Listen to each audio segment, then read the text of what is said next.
All right, let's talk about rework. If you're a leader in tech, you know this feeling all too well.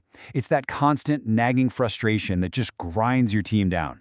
It absolutely demolishes your budget, burns out your best people, and pushes your roadmap further and further out. So, in this explainer, we're going to walk through a playbook that's designed to stop rework in its tracks. I mean, come on. Does this scene feel familiar? You're in the sprint review, the team is fired up to show off what they've built, and then a key stakeholder chimes in with, "Wait a minute, that's not what I was expecting at all." Ugh, it is a total gut punch. And let's be real, it happens way, way too often. The thing is, these moments, they're not just isolated incidents or bad luck. They're actually symptoms of a much deeper, more systemic problem that's quietly sabotaging your team's ability to get things done. So, does any of this list hit a little too close to home? Getting conflicting directions from different execs? Those surprise rejections we just talked about? Or my personal favorite, approvals that just vanish into the black hole of Slack DMs? Or maybe it's that ticket that's been blocked for days because nobody knows who's supposed to make the call. These are all red flags, giant, waving signals that your process is broken and it's leading directly to painful, expensive rework. So what's really going on here? It's so tempting to point fingers or blame individuals when things go wrong. But the truth is, this isn't about your people, it's about your process. And this is the core idea we have to get our heads around. Rework isn't happening because your developers aren't talented enough or aren't trying hard enough. It's happening because there's a fundamental breakdown in communication, a breakdown in clarity, and a breakdown in ownership. When that path from an idea to a finished feature is foggy and unclear, your team is left to guess. And guessing, well, that's where the really expensive mistakes are born. Now you might be thinking, hold on, isn't this just project management? And that's a fair question, but no, not quite. They're actually two sides of the same coin. Your project management tools are amazing for the when and the how much, the scope, the budget, the timeline. But this playbook, this focuses on the how. It's the nitty-gritty operational path a single piece of work has to travel to become accepted, shippable software. They work together. PM keeps the big project aligned, while this playbook keeps the actual work on track. So the solution is what we're calling the Clarity Playbook, and I want you to think about it like this. It's like building an air traffic control system for your product roadmap. You need to have clearly marked runways, you need a control tower with someone in charge, and you need a totally unambiguous signal for when a feature is cleared for landing. This whole playbook is built around 4 simple but really powerful levers that are designed to inject that clarity we've been talking about and just cut right through the chaos. Let's break them down.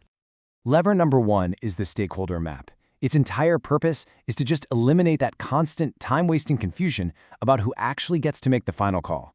The magic here is forcing it onto a single page. That forces you to be brutally honest about who has real decision-making power and who's just advising.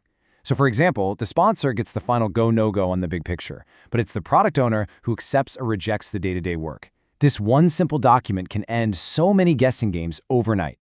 Okay, level 2 builds on that clarity with a 2-lane workflow. Think of lane A as your prep station. It's a system to make sure that before a single line of code gets written, you've focused on the problem you're solving, not the solution. You've triaged the work for size and risk, and you've written crystal clear acceptance criteria. An idea only gets marked as ready when it's well-defined and small enough to get done in just a couple of days.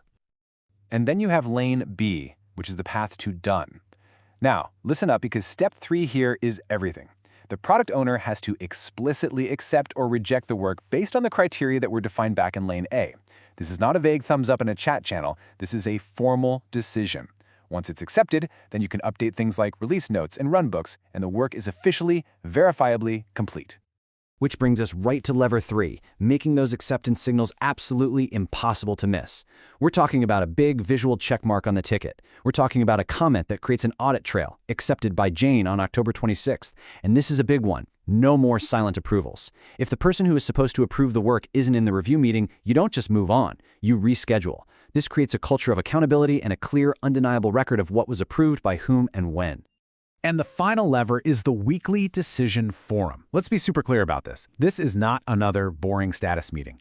Its only purpose is to make decisions. That's it. You look at the top 5 things that are blocked or have been sitting around forever, you figure out what decision is needed to unblock them, you assign an owner to make that decision, and you give them a due date. It is 30 minutes of pure, unadulterated, forward-moving action. So, you do all this stuff. What's the payoff? What actually changes? Well, when you implement this playbook, you literally move your team from a state of constant chaos and churn to one of control and predictability. And the results? They aren't just a warm, fuzzy feeling. They are totally measurable. Take this mini case study from a healthcare platform. Before they put this playbook in place, their first pass acceptance rate, that's work getting accepted on the very first try, was a pretty dismal 52%. Just a coin toss, really. After only 3 sprints using the system, it jumped to 88%. Can you imagine the morale boost when nearly 9 out of 10 things your team ships are celebrated as right the first time they show them? That's huge. And it gets even better. They also saw a 41% drop in those last-minute, late-breaking scope changes, the ones that just kill productivity. By getting that clarity and agreement up front, they stopped the mid-sprint pivots that not only slow everything down, but also just crush your team's spirit. That's a massive win for focus and, frankly, for job satisfaction. So how do you know if it's working for your team? You've got to watch these key signals. You should be shooting for a first-pass acceptance rate above 85%. You should see that blockers are getting cleared in under 2 days, period. You'll feel your cycle time getting shorter, and you'll see fewer bugs that can be traced back to fuzzy, unclear requirements. When you see those things happening, you know you're on the right track.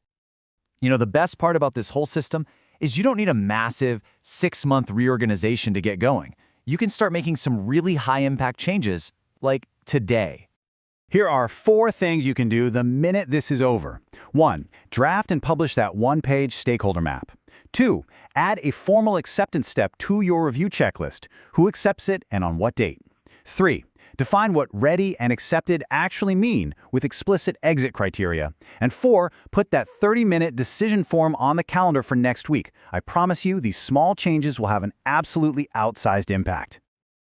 At the end of the day, just remember this. Clarity isn't some nice-to-have luxury. It is the absolute foundation of any effective engineering organization. This playbook gives you the tools you need to build that foundation. So the only question left to ask is, who is going to be in your control tower?